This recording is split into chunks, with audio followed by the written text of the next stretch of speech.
To that role, Brock. Some other time, some other day here at SportsCenter. Brock Lesnar here with us. He's not an ESPN security guard anymore. He's getting back into the octagon. That coming down on Saturday night. Let's go back 5 years. You decided to walk away from UFC in 2011. You'd lost a couple fights. What was your mentality at that point, Brock, about ever fighting again? Well, I didn't decide to walk away. I mean, it was more for my health reasons to leave the octagon. I knew that diverticulitis, the illness that I had overcome, and it was time for me to. I jumped back in the octagon way too soon. 6 months after my surgery. I mean, I had 12 inches of my colon removed. Yada yada yada. Here we are. I'm getting back in the cage, UFC 200. That's what it's all about. What? I feel good now, so that's But going back then, I believe that the illness removed me from the octagon. I believe so. But you wound up staying away for 5 years, and in fact, you retired on a SportsCenter 15 months ago. So what was it that finally made you say, I'm going to do it again? Well, just the haunting fact that I didn't really want it to be over. And so here we are, and I'm taking the leap and going to get back in, so that 20 years from now I can say I did it, and say, well, what if I would have just did it? You know what I mean? So, yeah, and to get back in there and to prove to myself, more importantly, that I can. So that's why. You used the phrase "taking the leap" when you announced on Saturday night. What was that feeling like? Because there's no turning back at that point. Exhilarating. Really? Yeah, like a weight had been lifted off my shoulders. Like very excited.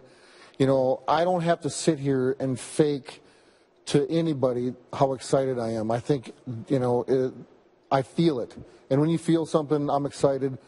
I'm thankful. I'm thankful that the UFC is allowing me back into the octagon. I'm thankful that the WWE is allowing me to do this.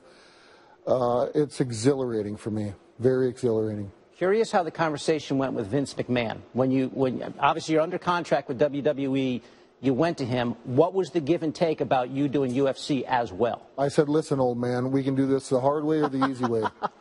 And I said, do you want to arm wrestle for it? And he's like, yeah, what the hell? So I ended up beating him, and here we are. That's it. That's all you got to do. Yeah. Yep. No, did he have any hesitation at all about letting you do this? None. No. I mean, why would you? I mean, why? I believe that in the WWE brand, I'm a legit athlete in that brand, and I bring a lot to the company. And for me to get back in the octagon legitimizes why the WWE has me in their company. It's a win-win for all of us. It's a win for me, and it's a win for the WWE, and it's a win for the UFC. What was the number that you had to hear from Dana White to get you back in the octagon? Give me the number. It's just lots of money. I mean, I'm a prize fighter. Unlike some other fighters that all they ever want is to be the champion. I've been the champion. I've climbed that ladder. I've climbed that mountain. I got to the top of that mountain. At this stage in my career, and back then, you don't get in the cage for nothing, right. and so, but Absolutely. You have to be, it's a lot of money. I mean, I'm not going to relay how much money I'm making on it. I wouldn't do that to either one of the companies. But it always comes out in the end, though. In the end, you always find out. Yeah, I mean, if you want to believe those numbers, you can. So, are they inflated or deflated? Which way are we going here? Inflated. Really? Way over the top. Okay.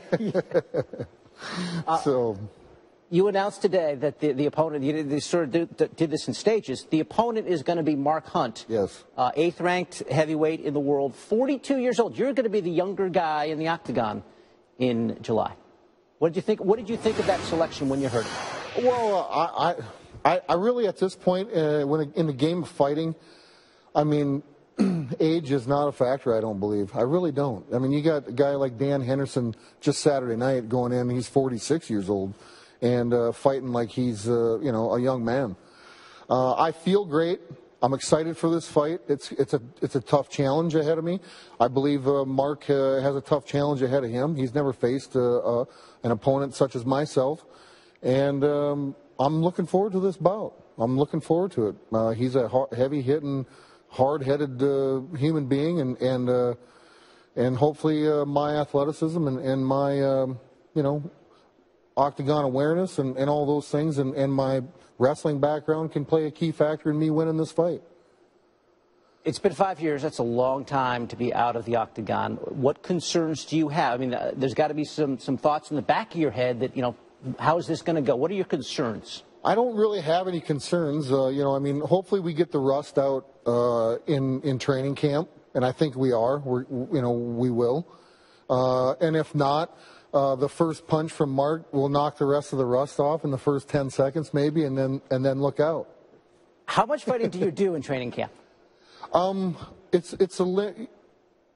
you have to be able to train for what the job that you're doing, and